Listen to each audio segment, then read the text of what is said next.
aí, será que existe uma forma correta, segundo a Bíblia, da gente lidar com o dinheiro? Ou eu posso fazer o que eu quiser desde que eu dê o meu dízimo, por exemplo? Esse é o assunto de hoje. E pode parecer aí, talvez, polêmico para alguns, mas na verdade é um assunto bem simples. Vamos entender então?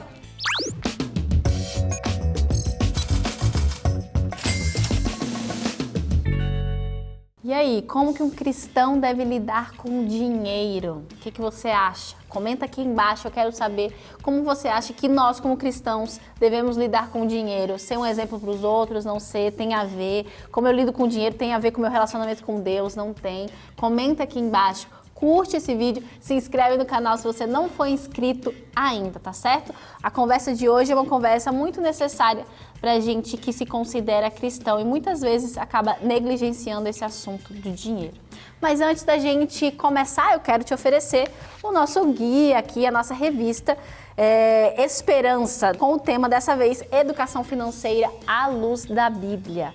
Como você sabe, esse assunto aqui tem absolutamente tudo a ver com o que a gente fala aqui no canal e a gente oferece para você como um complemento, inclusive, do que a gente vai falar hoje, né? Como um cristão deve lidar com o dinheiro, aqui tem várias dicas, vários conteúdos complementares do que a gente vai conversar, então não deixe de pedir a sua e, claro, se você acompanha aqui, você já sabe, é de graça. Se você está aí se estruturando na vida financeira, sabe que tem vários aspectos que precisam ser cortados e aqui você não precisa cortar o conhecimento, porque esse aqui vai inteiramente de graça para sua casa, tá bom? Então é só pedir novotempo.com/saldoextra e essa revista, esse curso, na verdade, que a gente oferece sobre finanças, vai inteiramente grátis para você. É um presente da Novo Tempo para você, tá bom? Não deixe de pedir a sua. Gente, então vamos lá. Hoje conversar sobre o cristão e o dinheiro, né? Quando a gente fala sobre isso, a gente está falando sobre um termo muito conhecido no meio cristão, que se chama mordomia cristã. E se você nunca ouviu falar nesse termo, você pensa assim, mordomia? Mordomia parece uma pessoa que está lá na praia, né? Tá só, fulano tá lá na mordomia, tá lá, tá fazendo nada, né? Não é esse o conceito de mordomia, quando a gente está falando de mordomia cristã. O nome não ajuda, mas na verdade a palavra mordomia vem de mordomo, né? Então, quando fala de mordomia cristã, nós somos mordomos de quem? De Cristo. Então, nós servimos a Cristo. Um mordomo serve alguém, né? A gente serve ao nosso dono, que é Deus. Então, a gente tem o conceito de que Deus é o dono de tudo e nós somos o quê? Os gerentes, né? Deus é o detentor de todas as propriedades e nós estamos aqui para gerenciá-las, né? No caso, a terra e tal. Então, nada nos pertence. Ou seja, a gente está aqui na Terra para cumprir a vontade de Deus, cumprir a vontade dele para a nossa vida. E quando a gente está aqui, não para fazer nossa vontade, mas para cumprir a vontade de alguém, o que está acontecendo? Isso requer renúncia da nossa parte. Isso faz com que, para nós sermos cristãos genuínos, nós precisamos renunciar ao nosso próprio eu e fazer a vontade de Deus, que é soberano, e nós somos os mordomos. Então esse conceito que a gente escuta por aí, a vida é minha, eu faço o que eu quiser, biblicamente não é assim. A sua vida não é sua, a sua vida é de Deus. E aqui, pelo menos na igreja adventista, eu não tenho conhecimento se são todas as igrejas evangélicas que lidam dessa forma. Quando a gente fala de mordomia, a gente está falando de basicamente 4 pilares, que é templo, talento, tesouro e tempo, né? E aqui a gente vai abordar hoje sobre o nosso tesouro, né? Falando sobre dinheiro. E no próximo episódio a gente vai falar sobre o templo, que seria o nosso corpo. Os outros 2 aspectos a gente não vai abordar aqui, mas a mordomia cristã, pelo menos dentro da igreja adventista, a gente aborda dentro desses 4 pilares que fazem parte dessa renúncia de servir a Deus. Então tá, vamos lá. Entendemos esse conceito do que é mordomia. Infelizmente, no Brasil, a gente associa dinheiro ao quê? A gente rica, ou que dinheiro talvez é uma coisa suja. Ah, não pega nesse dinheiro, menino, dinheiro é sujo. Realmente, o papel ali e tal, de tanta gente pegar, é sujo, né? Mas não é nesse o conceito de que é um problema ter dinheiro. A gente associa também a políticos corruptos no Brasil, né? Dinheiro na cueca, esse tipo de coisa absurda que a gente encontra por aqui. Parece que para você, qualquer coisa, eu lembro quando eu era criança, por exemplo, a gente brigava para ver quem que era o mais pobre da galera. Não, meu pai é tão pobre que meu pai tem só um Uno. Não, meu pai é tão pobre que ele só tem um Fusca. E parece que faz parte da nossa cultura, quanto ser mais simples é melhor. Né? Isso está muito enraizado na gente, de que a vida é um boleto atrás do outro e tal.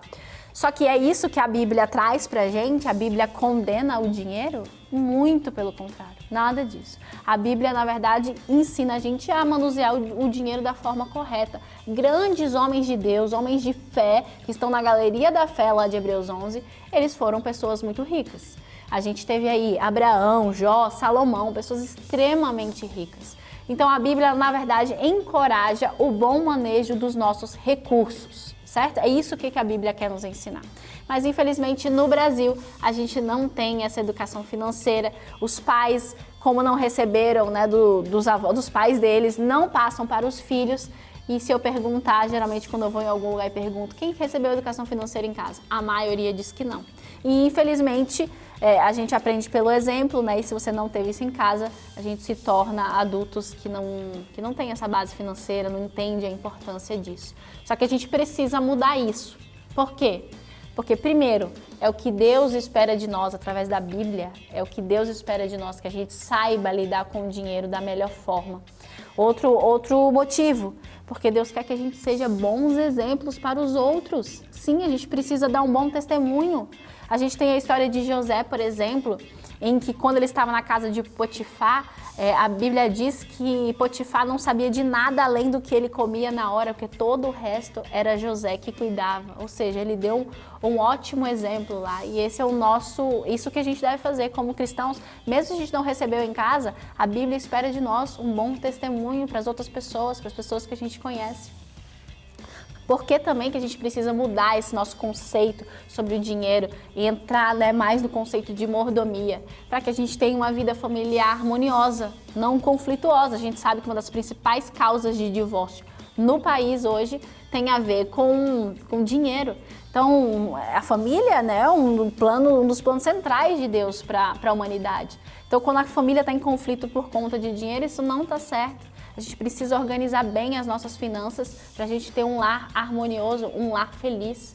Outro motivo, um bom administrador, um bom mordomo de Deus, que entende que está servindo a Deus com tudo que tem, ele tem uma vida financeira saudável. Quando a gente fala de saudável, é uma vida financeira equilibrada. Eu li já em algum outro episódio aqui do Saldo Extra, mas eu queria ler com você de novo. Eclesiastes 3, 12 e 13. Diz assim: sei que não há nada melhor para o ser humano do que alegrar-se e aproveitar a vida ao máximo. Sei também que poder comer, beber e desfrutar o que se conseguiu com todo o trabalho é dom de Deus. Deus quer que a gente cuide das nossas finanças para a gente poder desfrutar do nosso trabalho. Trabalhamos tanto para a gente ter um descanso, ter equilíbrio na nossa vida. Se a gente for um bom administrador de Deus, nós vamos aproveitar as bênçãos do nosso trabalho com sabedoria, com equilíbrio. Isso que é aproveitar bem, isso é administrar, isso é ser um mordomo sábio, né? Provérbios 3, 9 diz assim: honra o Senhor com os teus bens e com as primícias de toda a tua renda. Se você olhar o começo do verso, honra o Senhor com os teus bens. Então, você entende que aqui é mais do que dízimo, oferta? Não é assim, eu dei o meu dízimo, eu dei a minha oferta e tá tudo bem. Honra o Senhor com os teus bens, ou seja, com tudo que você tem. É toda uma vida que reflita os mordomos de Cristo que nós devemos ser, entende?